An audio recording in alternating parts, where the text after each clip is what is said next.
साथियों, जय हिंद। मैं डॉक्टर संग्राम पाटिल इंग्लैंड से बात कर रहा हूँ।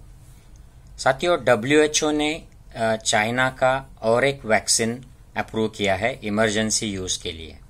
तो अब तक 6 वैक्सीन ऐसे हैं दुनिया में जिनको डब्ल्यूएचओ ने अप्रूव कर दिया है। उसमें 2 mRNA वैक्सीन है, फाइजर और मॉडर्ना कंपनी के।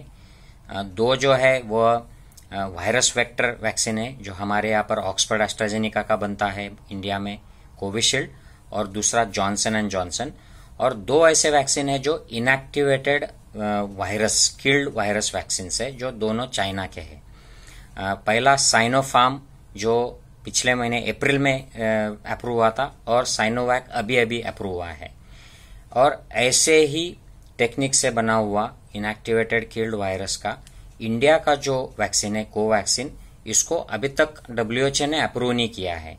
तो उसमें कुछ टेक्निकल चीजें हैं जिनके बारे में डब्ल्यूएचओ ने और एक्सप्लेनेशन मांगा है, शायद कुछ डॉक्यूमेंट्स और डेटा मांगा है, और वो सब सेटिस्फाई होने के बाद होपफुली कोवैक्सीन को भी अप्रूवल मिल जाएगा। लेकिन ये कोवैक्सीन की जो गाड़ी है ऐसे क्यों अटक गई, इसके बारे में मैं इस वीडियो में आपसे बात करना चाहता हूँ। इस वीडियो का उद्देश्य चाइना और बाकी वेस्टर्न कंट्रीज बहुत अच्छे टेक्निक से करते हैं और उनके वैक्सीन ज्यादा ही उपयुक्त है, ऐसा बिल्कुल नहीं है। कोवैक्सीन भी सेफ और एफिशिएंट वैक्सीन है, लेकिन हमारे इंडिया मेड वैक्सीन को हमारे साइंटिस्ट ने जो वैक्सीन बनाया है उसको इंटरनेशनली डब्ल्यूएचओ ने अप्रूव करने में इतना टाइम क्यों लिया है, और इसमें क्या वजह है, ये मैं साइंटिफिक और जो रिसर्च ओरिएंटेड जो है उसकी जो चीजें है, टेक्निकल चीजें, उस पर इस वीडियो में बात करूंगा। सबसे पहले मैं साइनोवैक जो अभी अप्रूव हुआ है उसकी संक्षिप्त में आपको इन्फॉर्मेशन दूंगा। फिर भारत बायोटेक के कोवैक्सीन पे बात करूंगा और उसमें क्या प्रॉब्लम्स हुई है उस पर बात करूंगा। साइनोवैक जो है साथियों, इसमें वायरस को लैब में तैयार किया जाता है, और वायरस तो पेशी के अंदर, सेल के अंदर ही रिप्लिकेट होता है। तो उसके लिए जो बंदर की किडनीज है उसमें से कुछ पेशी निकाल के उसको लैब में ही पेशी को बढ़ाया जाता है। तो हर बार बंदर मार कर उसकी किडनी नहीं निकाली जाती है, एक ही बार उससे कुछ पेशियां लेकर उसको लैब में बढ़ाए जाते हैं, और उन पेशियों के अंदर ये वायरस बढ़ाया जाता है, उसका रिप्लिकेशन कराया जाता है, और वो जो रिप्लिकेटेड वायरस होते हैं उनको इनएक्टिवेट किया जाता है केमिकल से, और उसका वैक्सीन के एंटीजन के लिए इस्तेमाल किया जाता है। उसमें और भी चीजें ऐड कर दी जाती है जिससे वो स्टेबल हो जाता है और जो दे सकते हैं इंजेक्शन उसका दे सकते हैं। तो साइनोवैक ने अलग अलग देशों में ट्रायल्स किए थे। उनका ब्राजील, टर्की से लेकर इंडोनेशिया, सब ऐसे जगह पर उनका ट्रायल हुआ, और उसकी एफिकेसी जो है ये ब्राजील में 51% आई थी टू ब्लॉक द इन्फेक्शन। लेकिन ब्राजील के ही स्टडी में ऐसा पाया गया है कि 83% लोगों में कोई भी मेडिकल ट्रीटमेंट देने की जरूरत नहीं पड़ी in comparison to placebo. Turkey में इसकी एफिशिएंसी 91% पाई गई, और इंडोनेशिया में 94% इसकी efficacy to stop symptomatic illness, मतलब कोई भी बीमारी जिसमें लक्षण आ जाते हैं, ऐसे 94% उसको प्रिवेंशन हो जाता है।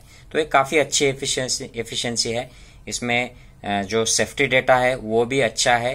तो ये सब फेज 3 का डेटा उन्होंने सबमिट किया, तो उसको डब्ल्यूएचओ ने अप्रूव किया है। तो अब इंटरनेशनली उसके जो ऑर्डर्स होते हैं, उनको मैन्युफैक्चरिंग के ऑर्डर मिलते हैं, वो मिलना शुरू हो जाएंगे, और कोवैक्स प्रोजेक्ट के अंडर भी इसका इंक्लूजन हो जाएगा। तो साथियों, कोवैक्सीन जो है उसको अब तक अप्रूवल नहीं मिला है। तो कोवैक्सीन के बारे में थोड़ी सी बात करते हैं। कोवैक्सीन भी ऐसा ही टेक्निक से बना हुआ वैक्सीन है। पहले वायरस को लैब में रिप्लिकेट किया गया, उसको इनएक्टिवेट किया गया, और ये हमारी जो नेशनल इंस्टीट्यूट ऑफ वायरोलॉजी है पूना में, इसने ये किया। और ये फार्मूला जो है, इसमें आईसीएमआर के साइंटिस्ट भी इन्वॉल्व थे। ये फार्मूला भारत बायोटेक को दिया गया, जिसने ट्रायल कंडक्ट किए, और मैन्युफैक्चरिंग में उनका ही रोल रहा है। तो इसमें दिक्कत ये हो गई है कि हमारा फेज 1, फेज 2 वहां तक तो सब ठीक चल रहा था, उसका डेटा सबमिट हो गया था, और सब हम लोग जो मेडिकल कम्युनिटी में है हम भी काफी एक्साइटेड थे। लेकिन फेज 1 और फेज 2 जब शुरू होने वाला था, तब इसमें गवर्नमेंट का एक पॉलिटिकल इंटरफेरेंस हो गया था। आपको याद होगा कि आईसीएमआर ने डिक्लेयर किया था कि हमको 15 अगस्त के पहले रिजल्ट्स चाहिए और वैक्सीन का फॉर्मूला सक्सेसफुल करना है।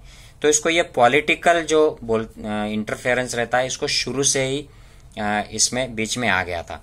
बाद में जब फेज 3 का इसका कंडक्ट चला तो एक नेशनल और इंटरनेशनल लेवल पे इसकी न्यूज हो गई थी और ये निगेटिव पब्लिसिटी हो गई थी।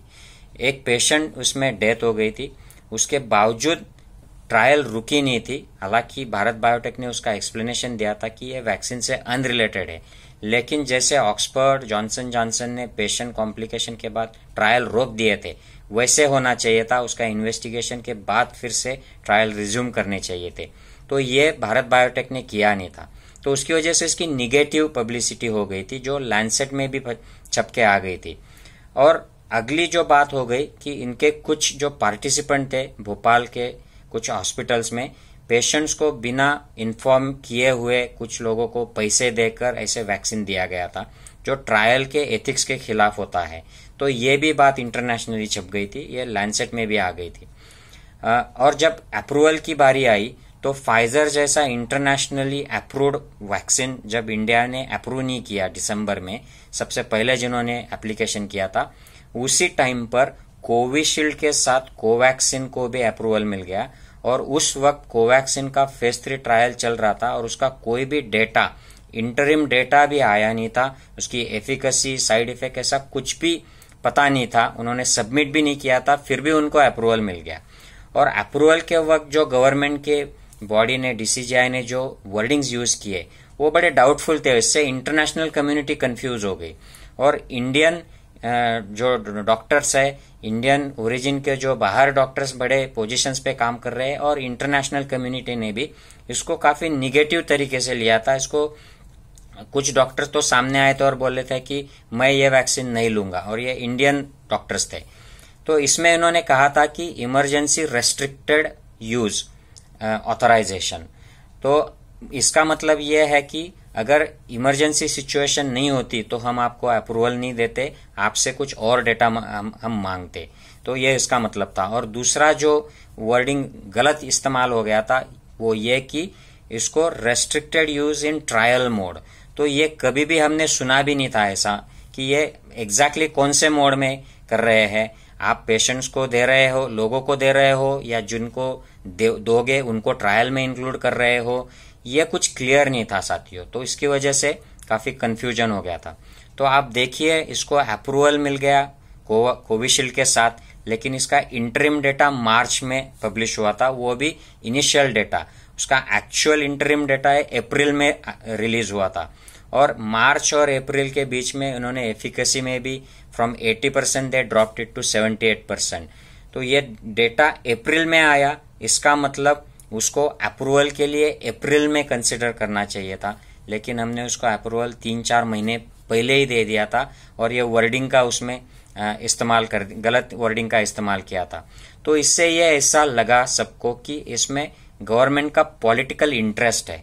इनको ये made in India indigenous vaccine को पब्लिश करना है और वर्ल्ड में एक्सपोर्ट करना है और वैक्सीन गुरु बनना है।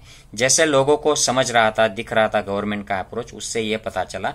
और खास करके जब फाइजर जैसी इफेक्टिव वेल टेस्टेड वैक्सीन जिसको यूके और वेस्टर्न कंट्रीज अप्रूव कर रही है, उसको एंटरटेन नहीं किया गवर्नमेंट ने, और उसी वक्त जिसका डेटा भी अवेलेबल नहीं है फेज 3 का इंटरिम डेटा, उसको अप्रूवल दे दिया। तो ये क्लियर कट पॉलिटिकल एजेंडा जैसे उस वक्त जाहिर हो गया था।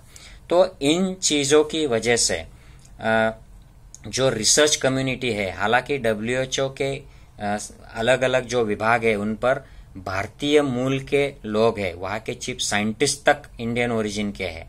तो ऐसी कोई बात नहीं है कि वहां पर कोई पॉलिटिक्स हो जाएगा और इंडियन वैक्सीन है तो इसको अप्रूव मत करो, ऐसी कोई बात नहीं है। तो ये समरी मैं ऐसे करूंगा कि जो भारत बायोटेक जो है कंपनी, इन्होंने कुछ गलतियां की। इन्होंने ट्रायल के कंडक्ट में क्वालिटी जो थी उसको रिड्यूस कर दिया, कुछ एथिक्स फॉलो नहीं किए, और जब इनका इंटरिम डेटा अवेलेबल नहीं था तो उन्होंने अप्रूवल के लिए एप्लीकेशन भी नहीं करना चाहिए था, उस वक्त अप्रूवल कर दिया। तो ये उनके साइड से कुछ गलतियां हो गई और गवर्नमेंट ने इसको इंडिजिनस वैक्सीन है इसलिए उसको खुद को आत्मनिर्भर वैक्सीन गुरु प्रोजेक्ट करने के लिए रिसर्च और हमारे साइंटिस्ट लोगों के इस सीरियस एफर्ट्स में एक पॉलिटिकल एंट्री कर दी। तो उसकी वजह से भी इस वैक्सीन को एक गलत तरीके की प्रसिद्धि मिल गई। इसलिए शायद WHO अप्रूवल होने से पहले ये कंफर्म करना चाहता है कि इसके जो ट्रायल के रिजल्ट्स है ये सही है, ये उनके जो स्टैंडर्ड्स होते हैं उनके हिसाब से है। तो होपफुली हमें तो पूरा विश्वास है भारत बायोटेक के कोवैक्सीन पर, लेकिन उसके लिए जो दस्तावेज देने होते हैं, डेटा सबमिट करना होता है, वो WHO के हिसाब से जब मिल जाएगा तो उसको अप्रूवल मिल जाएगा। तो इंटरनेशनली उसके ऑर्डर्स बढ़ जाएंगे, हमारा भी इंटरनल कॉन्फिडेंस बढ़ जाएगा, हमारा ये पहला ऐसा इंडिजिनस वैक्सीन होगा।